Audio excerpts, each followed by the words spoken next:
The Karen Reed case is a unicorn for me. I love hip hop. I'll do Biggie Smalls. Mace was one of my first hip hop Harlem World album. Pretty much into that a lot. In terms of your sports, what did you play? The main sport was boxing. My father was the Golden Gloves. His father, my grandfather, was a boxer. He trained with Jack Dempsey. I have to make an admission, which I'm not afraid to make. During the pre-trial phase, I did develop a pretty massive man crush on you.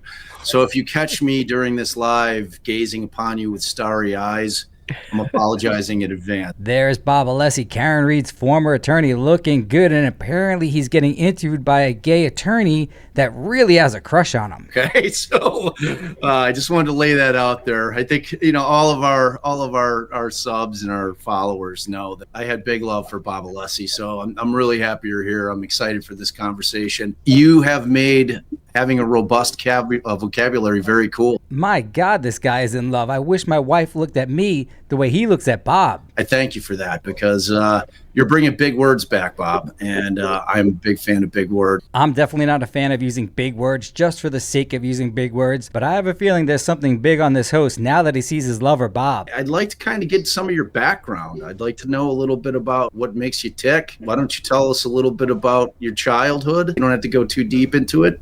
As deep as you want to go. I have a strange feeling he really wants him to go deep. Lay down on the couch. Yeah, lay down on the couch and let's dig in. You have brothers and sisters. Tell us about your folks. Where'd you grow up? All that kind of good stuff. Yeah, I had a fantastic childhood. Lower to middle class upbringing in upstate New York and central New York. Just one of those environments where, to use the tired cliche, the parents would open up the door in the morning, particularly in summertime. All the kids in the neighborhood would go out, and then somebody's parent would feed you, depending about what house you were at lunch. And then you go home for dinner and you go back out. So it was fantastic. I had many varied interests. I loved sports. We were card nuts. It was a lot of rural area, so there's farms all around. So we just had a great time. Bob works for one of the largest law firms in the world, DLA Piper. When I walk to my office, I see their building. They even have their name on it. That's how much money they make representing large corporations. But he can't get a good internet connection? Rode our bikes, sort of typical childhood. Education was something that was not an option in my family. My father had a rule that if you were not on the honor roll, you were not playing any sports. And so it was a great incentive for me. I had an older brother, a younger sister, mother and father. To me, my childhood was great. A lot of great friends, a lot of great people, a lot of salt of the earth people. You just learned about honesty. You learned about hard work. You learned about having people's backs. You learned about supporting people when they were up or down, particularly when they were down. In my community, everybody went and picked up that person. And there were a lot of things that I learned that I carry with me today. I love Bob, and I will always appreciate the work he did for Karen Reed. But he's starting a new podcast, and almost every other word out of his mouth is a filler. Bobby boy, you got to eliminate those fillers straight away if you want to be successful in this business. In terms of your sports, what did you play? Well, the main sport was boxing. My father was the Golden Gloves. His father, my grandfather, was a boxer. He trained with Jack Dempsey, a renowned heavyweight champion. Wow. So boxing was my sport. I played football till I got a knee injury and switched to soccer, played basketball. And another thing that was really important in our community was people worked, kids worked. I mean, everybody, you did something, but I had a paper route with my brother when I was 11 and never stopped working. That is so true. I don't think kids even worked anymore. I worked in a kitchen at a racetrack. And I think that was also very, very important growing up is just working and the personal reward of making your own money, having a little bit of money in your pocket. Now, was little Bobby Alessi running around the house saying, hey, I want to be a lawyer when I grow up? Hey, Mom, I want to be a lawyer when I grow up. Or is that something that you kind of figured out as you got a little older? Becoming a lawyer didn't become something of interest to me until much later in life. I have music on virtually all my waking hours, and it's very eclectic. I get up in the morning, I turn on classic rock. I love 60s and 70s rock, but any kind of rock. And then as the day goes on, I'll switch over, usually 80s. And then for my rest of the day, and particularly for workouts, grunge rock, it's 90s, Red Hot Chili Peppers, Soundgarden. When I'm doing work, which is a lot, it's all classical music.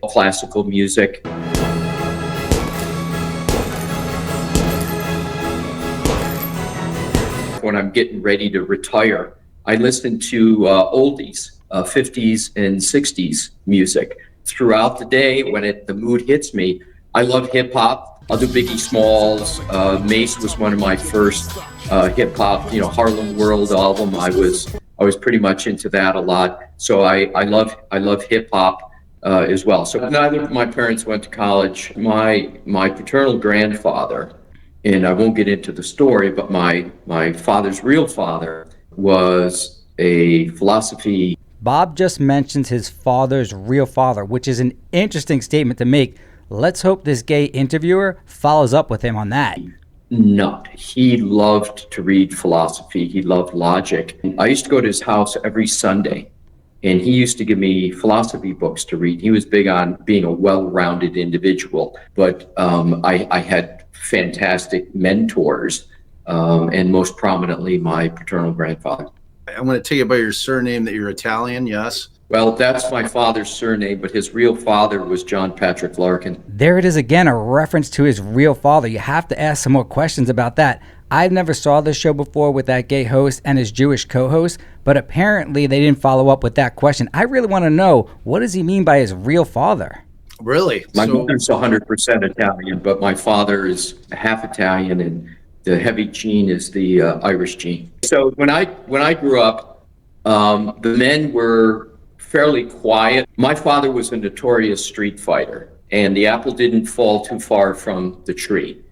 But oddly enough, and it was basically like my father had a rule, and he said if I was going to box, I had to follow the rule. He said you had to give the other guy 2 opportunities to back away, right? And because we boxed. And just some free advice to this Jewish co-host. Whenever you're doing an interview, stay off your phone. 1, it's rude. 2, you can't pay attention to what the person is saying. And 3, I don't have a third reason, but just stay off your phone. Everybody would drink and then want to come challenge us to a fight. And so his rule was you ignore, and then you do something actively. You don't run away. And then he said the third time you better throw the first punch and end it right away. That was his rule. But in the household, the men in the family were very quiet. Watch a sporting event, eat, go on the couch, go on the chair and fall asleep. The women in my family were so strong, so boisterous. I've often said my mother had the best right cross of anybody in the family, and everybody was a trained boxer. Bob's clearly embellishing here. I've never met an Italian woman that was loud, boisterous, and abusive, especially when they can get their hands on a wooden spoon. Best right cross. She let her hands fly more than any human being I've ever seen. They would tell stories of conflict, about arguments they got into, who was a bad person. And they would, as they told the story, and I used to go to the table and sit there in fascination with my mouth agape. They would be more angry telling the story, I think, than when the actual event occurred. The loudness came from the women in my family who I think used conflict as oxygen. How much of your practice has been criminal defense? Yeah, I'm going to say a rough percentage, Allison, about 10%. And the vast majority of that is white collar, insider trading, SEC, foreign corruption, companies, individuals alleged to be bribing officials in foreign countries to get work. White collar in the energy and environmental field, people alleged to violate laws, environmental laws, dumping of hazardous waste, emitting pollutants in an alleged criminal matter. Bob's being extremely modest here. His law firm represents the largest corporations in the entire world. And when they want to open up a new factory or drill for fossil fuels or lay a big old pipeline that runs right through pristine, lush wetlands, chopping down forests to make room for that pipeline, they go to Bob's firm and Bob Alessi. Those are the types of criminal cases. The Karen Reed case is a unicorn for me. I'd love it if you could explain to our audience why defense attorneys are so critical to maintaining the checks and balances of the justice system and how you saw that play out in the Karen Reed case. Particularly in criminal cases, play some of the most important roles of attorneys in our country. But our constitutional founding fathers, who were brilliant, prescient people, all understood that government often gets out of hand. It's too powerful, it's too big, it's too unchecked. Even with our wonderful checks and balances system, they don't always work, and oftentimes they don't. It's either going to hit you, it's going to hit your family member, it's going to hit your friend. Government is going to land on your doorstep in the wrong way at some point in your life. Ain't that the truth? And we saw it play out right in front of our eyes with the inept investigation of Karen Reed, which led to charges that never should have been brought. Had you had the information that Brian Higgins admitted to having seen a tall, dark-haired man walk in the house, that might have changed the complexion of your investigation at that time. Can you answer that, Detective Lieutenant?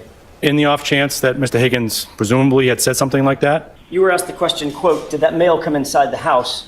You answered, I believe he did. How long have you been a trooper with the state? I have been a trooper for approximately 8.5 years.